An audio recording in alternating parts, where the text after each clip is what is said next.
봅시다. 가나니아 한낱 남루에 지나지 않는다. 가나는 뭐에 지나지 않는데요? 옷에 지나지 않는데요.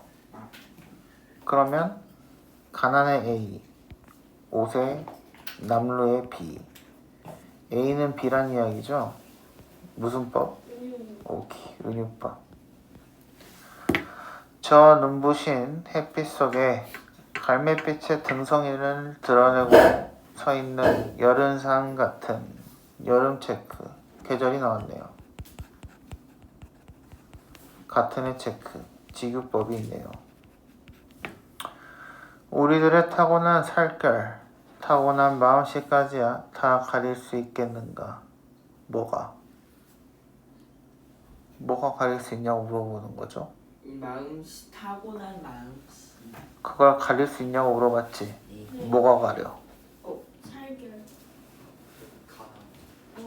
가난이 하나의 옷에 지나지 않는다. 옷이 살결과 마음씨까지 가릴 수 있겠는가? 라고 이야기를 하는 거지. 그럼 가릴 수 있다 없다? 없다. 서리법입니다.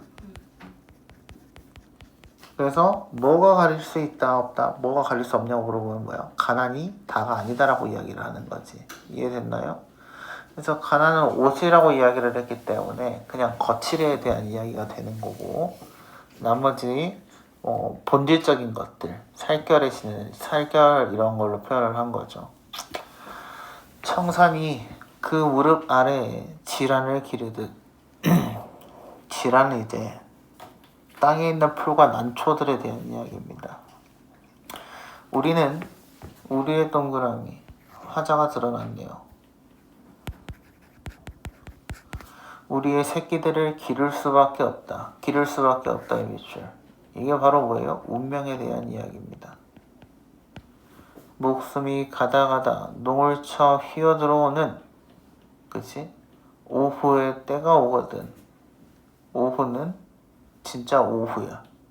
PM에 대한 이야기. 내외들이여, 내외의 밑줄. 내외라는 말 들어봤나요? 네. 뭐죠? 안이랑 바깥. 오케이. 안과 밖이야. 근데 내외들이여 라고 했으니까 얘네가 청자가 되는 거죠. 그러면 안과 밖의 사람들에 대한 이야기야.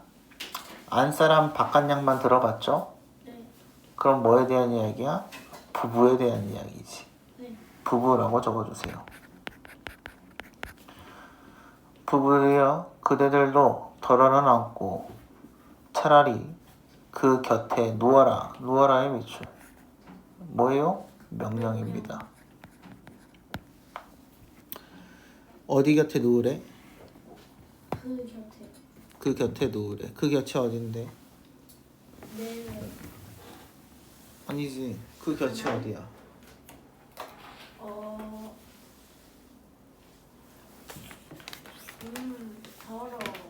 아니지. 여기서 말하는 그 곁은 어디 같아요?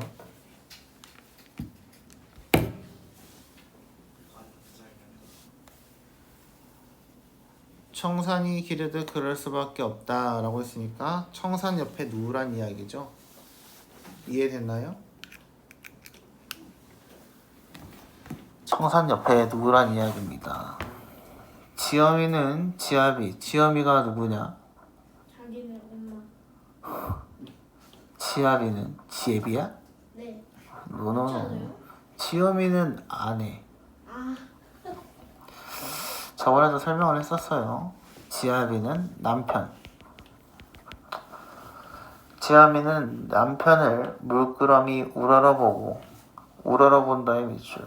그래서 이건 뭐예요? 원래 봉건적 사고에 대한 이야기예요. 여기까지 이해됐죠?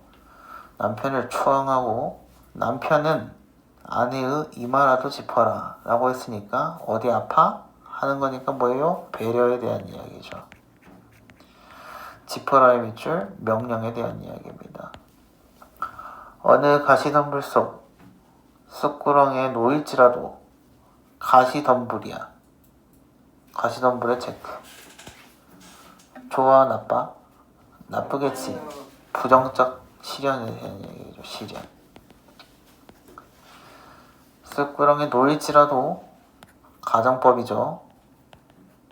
실제로 일어난 건 아니니까요.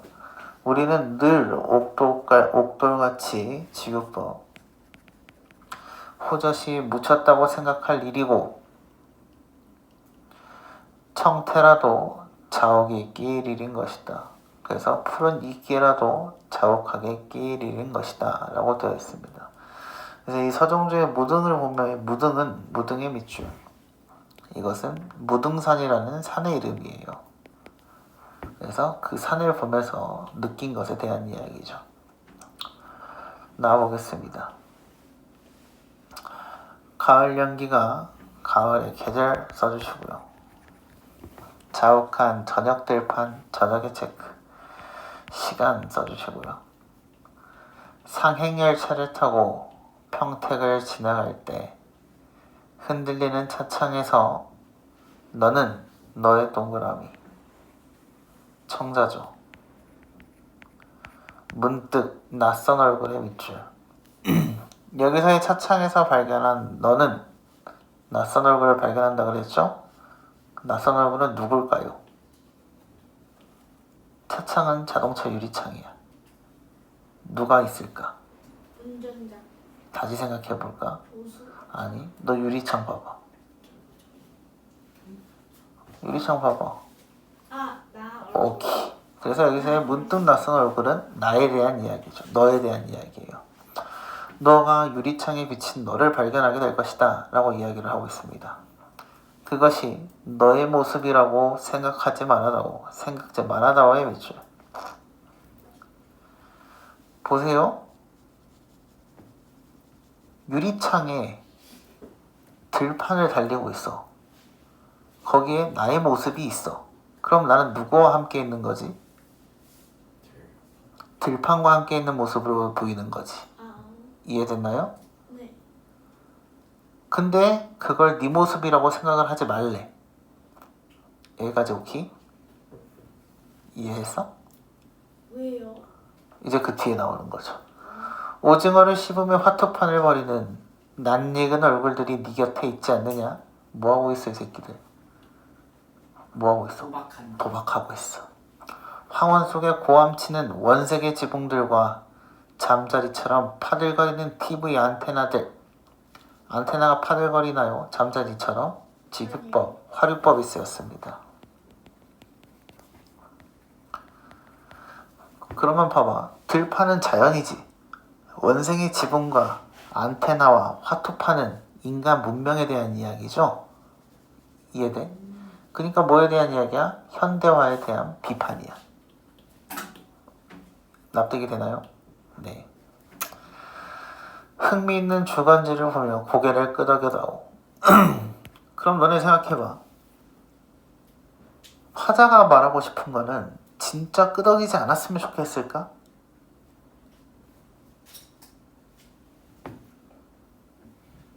들판에 보이는 너의 모습을 너라고 여기질 않길 바랬을까? 아니요. 그리고 원색의 지붕과 TV 안테나들 재밌는 종이 보면서 즐거워하라고 이야기하는 걸까? 아닌 거. 그럼 무슨 법? 반어법. 그래서 이 시는 전체적으로 반어법이 쓰인 거죠. 이해됐나요? 농약으로 질식한 풀벌레의 울음 같은 풀벌레의 울음인가 청각이죠. 그 다음에 같으니까 지규입니다. 근데 농약으로 질식했어. 농약은 또 뭐야? 현대화에 대한 이야기야. 이걸로 질식한 풀벌레니까 뭐야? 자연의 훼손에 대한 이야기로 흘러갈 수 있는 거죠. 심야방송이 잠든 뒤에 전파 소리 같은 청각. 오케이? 그리고 뭐뭐 같은 뭐뭐 같은 문장 구조가 똑같아요. 그래서 뭐예요? 그렇죠. 대구법이죠. 듣기 힘든 소리에 귀 기울이지 말아다오 라고 했어. 그러면 진짜 귀 기울이지 말라고 하는 걸까? 귀를 기울여 줘라고 이야기를 하는 거지. 확성기마다 울려나오는 힘찬 노래와 고속도로를 달려가는 자동차 소리는 얼마나 경쾌하냐. 진짜 경쾌할까? 경쾌하지 않다는 이야기. 예로부터 인생은 여행에 비유되었으니 맥주나 콜라를 마시며 즐거운 여행을 해다오. 진짜 재밌게 쳐놀란 이야기인가? 아니란 이야기. 되도록이면 생각을 하지 말아다오. 생각하란 이야기. 놀라울 때는 다만 라고만 말해다오. 보다 긴 말을 하고 싶으면 침묵해다오. 어때요? 얼마나 역설적이에요. 그쵸? 침묵이 어색할 때는 오랫동안 가뭄 날씨에 관하여, 아르헨티나의 축구 경기에 관하여, 성장하는 GNP와 증권 시세에 관하여 이야기를 해다오. 관하여 문장 구조의 반복 같기도 하고 나열도 했고 대구도 맞고. 이해됐죠? 나열도 있었습니다. 너를 위하여 그리고 나를 위하여. 그래서 이야기하지 말아줘 라고 이야기를 하는 거죠. 이해됐어요? 그래서 자연에 관심을 가져주세요. 물질화된 그 흥미거리들에 놀아나지 마세요 라고 이야기를 하는 거예요. 다 보겠습니다. 잎사귀가 크고 화려한 나무들이 겨울 몇 달 동안 옷을 벗고 서 있는 모습은 독특한 아름다움을 지니고 있다. 겨울의 체크. 계절이 드러났네요. 아름다움의 밑줄. 겨울나무는 예쁘대. 이 즈음 서울 시내에서 보기 힘든 광경이 되었지만 어쩌다 덕수궁이나 비원에 들릴 때 알맞게 마른 몸을 그대로 드러낸 채 편안하게 서 있는 나무들을 보면 생략할 것을 다 생략한 어떤 엄격한 아름다움을 느끼게 해준다. 생략할 것을 다 생략의 밑줄. 이게 바로 엄격하대요. 그 엄격함에 끌려 박수근 같은 화가는 여름나무도 겨울나무처럼 그렸을 것이다. 뭐하고 있어요? 추측하고 있습니다. 화렵수 가운데도 느티와 버들레의 누드는 마음을 끈다. 빗자루처럼 멋없이 박혀있는 겨울 포플러나 집념의 투성이의 가지를 사방으로 내밀고 있는 벚나무의 나체는 우리가 쉽게 친할 수 있는 분위기를 주지 않는다. 가로수이기 때문이겠지만 여기저기 골절상을 입은 플라타너스의 맨몸도 마찬가지다. 느티 동그라미 의젓하고 깊다의 체크. 따로따로 서 있되 조바심이 느껴지지 않는 편안히 서 있는 겨울 느티 나무들을 보노라면 나무에 어떤 원형 같은 것이 느껴진다. 그러니까 뭐예요? 느티 나무를 보면 이게 바로 나무구나 라는 걸 깨닫게 만들어준다는 거죠. 우리의 상상이나 꿈속에 숨쉬는 나무들, 그들 위에 겨울 느티들이 서 있는 것이다. 큰 가지들은 자연스레 펼치고 잔가지들은 섬세하게 위로 올리고 서 있다. 뭐하고 있어요? 묘사에 대한 이야기네요. 형태도 형태지만 그 색감의 체크. 형태의 체크. 형태도 질이지만 색감도 질인다라고 이야기를 하고 있지. 그것도 띄엄띄엄 눈을 쓰고 저녁 하늘을 배경으로 서 있을 때 색의 질감이란. 이해됐죠? 버들의 동그라미. 벗은 몸은 모던하다. 모던의 밑줄. 모던은 뭐예요? 현대적이다 라고 이야기를 하고 있습니다. 다른 나무들이 모두 하늘을 향해 가지를 뻗고 있는데 버들은 대지를 향해 가는 가지들을 늘어뜨린다. 늘어뜨린다의 체크. 그래서 늘어뜨리는 게 얘는 특징입니다. 덕수궁에 있는 버들은 말할 것도 없고 가로수로 서 있는 버들도 분위기를 가지고 있다. 버들이 가로수로 택해진 것은 다행한 일이다. 을씨는한 서울의 겨울거리를 얼마나 부드럽게 체크. 늘어뜨리고 부드럽게 해주는 게 뭐의 특징이다? 버드나무의 특징이다. 그러나 세모, 같은 겨울나무들도 서 있는 곳에 따라 모습이 다르다. 서 있는 곳에 따라 밑줄. 장소에 따라서 같은 나무들이지만 다르다라고 이야기를 하고 있습니다. 봄, 여름에는 별 차이가 없으나 겨울 덕수궁에서 보는 나무와 비원에서 보는 나무는 다른 것이다. 비원의 동그라미. 나무가 넉넉하고 편안히 서 있는데 반해 넉넉 밑줄. 덕수궁의 동그라미. 어쩐지 뒤틀리고 불안의 밑줄. 주위의 소음 때문이 아니면 공기 오염 때문일 것이다. 소음 밑줄, 오염 밑줄. 그러면 얘도 뭐예요? 현대화에 대한 비판으로 가는 거예요. 뭐처럼? 나 작품처럼. 이해됐죠? 그러니까 이렇게 가나다 작품이 있으면 엮어봐야 돼. 왜 이 세 개가 같이 나왔을까를 생각해야 되는 거지. 잎을 두르고 있을 때는 비슷하던 것이 이처럼 달라진다. 사람도 마찬가지다. 사람도 마찬가지의 밑줄. 그럼 보세요. 자연을 보고 장소에 따라서 종류에 따라서 달라요 라고 이야기를 했지. 근데 어떻게? 사람도 마찬가지다라고 했지. 그럼 뭐에 대한 이야기야? 유사추론, 유추에 대한 이야기입니다. 유추라고 적어주세요. 유추. 자, 이런 게 이제 유추예요. 자연이 그렇듯 사람도 그렇다라고 본인이 판단을 하는 거죠. 각기 이해를 몰두하고 있을 때는 별로 구별이 되지 않지만 일단 일을 그치고 겨울나무처럼 쉴 때 밑줄. 그래서 겨울처럼 쉴 때는 다르다. 정신이 서 있는 곳에 따라 모습이 정해지는 것이다. 정신이 서 있는 곳 밑줄. 내가 쉴 때 내 분위기는 어디 있는 나무인가? 혹시 비원의 나무인가? 비원의 나무는 어때? 포근하다 라고 이야기를 했고요. 덕수의 나무인가? 이건 뭐야? 불안한 나무였던 거지. 혹시 명동이나 충무로 구석에 궁성맞게 서 있는 나무는 아닌가? 더 병신은 아닌가? 라고 이야기를 하고 있습니다. 가에서 다에 대한 설명으로 가장 적절한 것은 가는 인간과 자연의 대비를 통해 자연물의 속성을 예찬하고 있다 라고 되어 있습니다. 뭐 지린다고 이야기했나요? 자연이? 그런 말은 없죠. 나는 종결함을 달리하여 화자의 태도에 변화를 부각하고 있다. 뭐요? 다오인데 침묵해 다오. 태도 변화를 부각하고 있나요? 변화했나요? 아니죠. 변화는 안 했죠. 가와 나는 명령문의 형식을 활용하여 화자의 인식을 드러내고 있다. 일단 나는 아까 뭐뭐 해다오 있었어요. 누워라도 명령이 있었죠. 가에서도. 답은 3번입니다. 가와 나는 청자를 명시적 방식, 명시적으로 밑줄. 그럼 뭐예요? 청자를 뭐뭐야 라고 불러야 합니다. 이해됐나요? 청자가 있어요 없어요? 가에 청자 내외드리여 라고 있었죠. 이해됐죠? 네. 그리고 나의 다에는 청자가 있어요 없어요? 다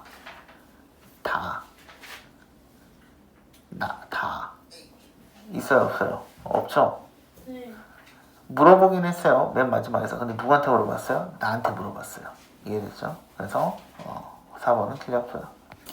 나와 다는 유추의 방식을 통해 자연로로서 교훈을 이루고 있다. 다는 맞는 말이죠. 근데 나가 틀렸습니다. 가와 다에 대한 감상으로 적절한 것은 가의 갈매빛에 등성이를 드러내고 서 있는 여름사는 물질적 풍요를 맞나 이게? 갈매빛의 등성이는 여름산 같은 이라고 되어 있으니까 우리가 물질적 풍요에 대한 이야기인가? 가난에 대한 이야기지 마음만 평온한 상태였지. 이거는 틀렸습니다. 가는 질환을 기르는 청산을 통해 자식을 양육하는 것이 부모의 도리이월 다는 가지를 사방으로 내밀고 있는 벚나무를 통해 목표 달성을 위한 고난. 벚나무가 하늘에 닿고 싶어서 손을 뻗었나요? 아니죠. 뒤집게 틀렸습니다. 가의 눈부신 햇빛 속과 오후의 때는 인간 본성이 변질되어 버린 극한의 상황을 가에 가는 가지들을 늘어뜨리는 이상 실현이 좌절되어 버린 비극적 상태다. 늘어뜨린 게 부드럽다고 이야기를 했지. 그럼 좌절인가? 아니지. 포근하게 감싸주는 의미여야 되죠. 가는 그 곁에 누워서 이마라도 짚는 부부를 통해 힘들 때 함께한다. 맞는 말이죠.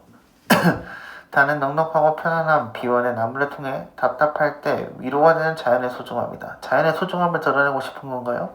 아니죠. 뭐에 대한 이야기였어요? 장소에 따라 다르다에 대한 이야기였죠. 그래서 틀렸습니다. 가는 가시덤불을 쑥구렁이에 놓일지라도 힘든 시기가 닥칠 수 있다가 시련이라고 이야기를 했죠. 다는 정신이 서 있는 곳에 따라 바른 정신을 가져야 한다 라고 되어 있으니까 답은 5번이겠네요. 보기를 바탕으로 나를 감상한 내용으로 적절하지 않은 것은 지방, 상행차, 서울 이렇게 가는 거죠. 이 시는 위와 같이 도식화할 수 있다. 제목인 상행은 지방보다 서울이 우월하다는 인식을 담고 있고 소재인 상행열차는 전국적으로 일어난 농촌개량 사업으로 도시로의 인구이동, 환경오염 및 경제성장, 근대와 현대화에 대한 비판이다라고 설명을 했습니다. 1번부터 보겠습니다. 상행열차를 타고 가는 행위는 전근대적인 농촌 인구들이 근대 도시로 이동하는 현상이다. 맞는 말이죠. 농촌의 황폐와 차창 밖으로 보이는 원색의 지붕들과 TV 안테나들, 근대화 과정에서 달라진 지방의 풍경들이다. 맞는 말이죠. 농약으로 질식한 풀벌레는 환경오염. 맞죠? 증권은 뭐야? 경제. 맞는 말이죠. 듣기 힘든 소리와 달리 확성기마다 울리는 힘찬 노래는 지방이 아닌 서울에서만 들을 수 있는 소리라고 볼 수 있다. 맞냐? 아니, 지방으로 올라가는 과정이라고 했죠. 지방에서. 그러니까 답은 4번이 되겠습니다. 오징어를 씹고 맥주나 콜라를 마시는 행위는 통해 누리게 되는 향락적인 생활. 맥주, 술 한잔 먹고 오징어 안주 씹고 콜라 처먹고. 맞는 말이죠. 8번 보겠습니다. 보기를 참고하여 기획에서 미음을 이해한 내용으로 적절하지 않은 것은 의문문이 대답을 듣기 위한 목적으로만 사용되는 것은 아니다. 가령 서리법의 동그라미. 쉽게 판단할 수 있는 내용을 스스로 판단하게 하려고 의문의 형식을 취하는데 주로 말하는 의미 강조의 밑줄, 대상에 대한 화자의 감탄의 밑줄, 상대에게 어떤 행동을 권유, 행동 권유의 밑줄, 한편 발화의 진위를 파악할 때 만약 화자의 발화 내용이 상식이나 윤리에서 어긋난다면 이면에 숨겨진 반어적 의미, 그래서 아까 뭐였어요? 냅둬라, 닥쳐라 라고 했던 부분입니다. 1번부터 보겠습니다. 가난이 남루라는 것에 동의하는 독자 입장에서 기억은 우리의 살결과 마음씨가 자연스럽게 드러날 수밖에 없음을 강조하는 표현이다. 맞는 말이죠. 그렇게 볼 수 있겠죠. 열차에서 화투판을 벌이는 것을 비윤리적인 행동이라고 생각하는 독자의 입장에서 니은의 상행 열차에서 낯선 사람들 곁에 가지 말라고 충고하는 표현이다. 니은이 뭐였어요? 네 곁에 있지 않느냐? 라고 이야기했지. 그러면 가지 말란 이야기일까? 충고에 대한 이야기일까? 아니면 너랑 같이 있는 거지? 라고 하면서 뭐하고 있어? 의미를 강조하는 거겠어. 의미 강조에 대한 이야기죠. 그래서 답은 2번이 되겠습니다. 되도록 생각을 하지 말라는 것이 비상식적인 발언이라고 판단하는 데 입장에서 자동차 소리와 경쾌하는 반대되는 의미, 반응법에 대한 이야기 맞는 말이고요. 겨울나무에 대한 글쓴이의 태도에 공감하는 독자 입장에서 리을은 가로수로 서 있는 겨울바들이 서울거리를 부드럽게 해준다는 데 감탄이다. 맞는 말이고요. 사람도 마찬가지라는 것에 동의하는 독자 입장에서 미음은 화자가 스스로의 삶을 성찰하기 위해 자신에게 던지는 물음이지만 독자 역시 자신에게 물어보게 된다. 맞는 말이죠. 내가 나한테 우리의 정신은 어디 있는가? 라고 물어봤으니까요. 9번 다의 글쓴이 입장에서 엄격한 아름다움을 이해한 내용으로 적절하지 않은 것은 꾸밈없이 있는 그대로의 모습 속에서 발견할 수 있는 것이다. 맞죠? 화려 쓰인 포플러와 벚나무에서 잎사귀가 크고 화려할 때, 잎사귀가 크고 화려할 때는 뭐에 대한 이야기야? 봄에 대한 이야기야. 봄, 여름, 가을, 겨울이 중요하다고 했나요? 아니죠. 답은 2번입니다. 이해됐죠?